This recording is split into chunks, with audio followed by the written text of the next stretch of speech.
நான் எங்கும் ஓடி ஒளியவில்லை. எனது குடும்பத்தை சிறை வைப்பதற்குரிய அரசியல் பழிவாங்கல் நடவடிக்கையே இது என்று முன்னாள் அமைச்சர் ஜான்ஸ்டன் பெர்னாண்டோ தெரிவித்தார். FCID எனப்படும் போலீஸ் நெறி குற்ற விசாரணை பிரிவில் இன்று முன்னிலையாவதற்கு முன்னர் ஊடகங்களிடம் கருத்து வெளியிடுகையிலேயே அவர் இவ்வாறு கூறினார். வாக்குமூலம் பெறுவதற்கு வருமாறு அறிவித்தல் விடுக்கப்பட்டிருந்தது. அதற்கமையவே CID வந்தேன். நேற்றுதான் அறிவித்தல் கிடைக்கப்பெற்று வந்தது. இதற்கு முன்னர் அறிவித்தல் விடுக்கப்படவில்லை. எதற்காக வாக்குமூலம் பெறப்படுகின்றது என்பது பற்றி குறிப்பிடப்படவில்லை. எனக்கு எதிராக சேரப்பூசும் நடவடிக்கை முன்னெடுக்கப்பட்டு வருகின்றது. நான் அஞ்சப் போவதில்லை. பிரச்சனையை சட்ட ரீதியாக எதிர்கொள்வேன். நீதி கிடைக்கும் என நம்புகிறேன் என்று ஜான்சன் பெர்னாண்டோ தெரிவித்துள்ளார்.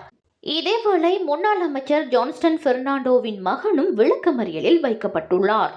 சதோச நிறுவனத்தில் இடம்பெற்றதாக கூறப்படும் மோசடி தொடர்பிலேயே நடவடிக்கை இடம்பெற்று வருகின்றது என தெரிய வருகின்றது. ඒ පොලිස් ඇමති ඉන්නේ ගල්ගමුවේ. ඒ හින්දා තමයි මේ පලි ගැනීම කරන්නේ. ඉතින් මේකට අපි බය වෙන්නේ නැහැ. මේකට අපි මුණ දෙනවා. අපි බලාපොරොත්තු වෙනවා යුක්තිය සාධාරණත්වයට ඉටු වෙයි කියලා.